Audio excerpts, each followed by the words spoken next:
I'm interviewing Gerald from From Manila, sir. Manila, Marikina. Okay, this is Fred Isidro. And how many years ka na rito? 9 years, sir. 9 years po. Oh, okay. Nag-start ako sa Galley Utility, dishwasher, cleaner. Okay. And promote ako last year. Oh, that's very good. Yes, sir. So, isang boat ka lang o maraming boat na pinunta? Marami na po.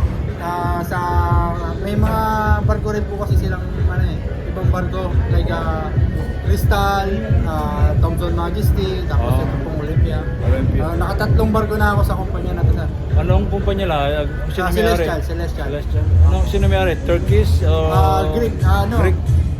Greek base sila, sir. Greek, Luis. So from the Philippines, nag-apply ka sa Philippines sa agency? Yes, sir. Tapos pinadala ka rito? Opo. Hindi bayad mo na yung agency? Bayad Opo. mo talaga. Ngayon may bahay ka na at lupa. Wala pa, sir, kasi dati yung nag-imbisa ako, utility, hindi ganun kalaki sa akin.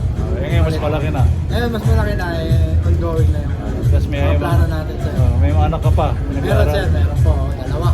Sige, ilang taon na? Isang 15 years old, tsaka isang 6 years old. Sige, pagbuti mo pagtatrabaho, ha? Salamat po. Okay.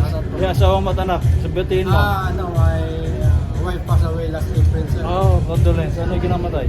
Meningitis po. Pinag-enjoy ko. Bigla. Solo parents na ako. Ilang taon na? She's 36. Bata, no? Po, kasakit po. Sige ha, Sige sa po. mga anak mo, shout out. Pati may mga anak mo. Shoutout kay Kyrie Amara Cristobal, tsaka kay Ian Carlo, Aram kay Mabuti. Sige, follow kay Fred Isidro. Follow kayo kay Sir Fred Isidro. Okay, thank you. Thank you po. Okay, Gerald.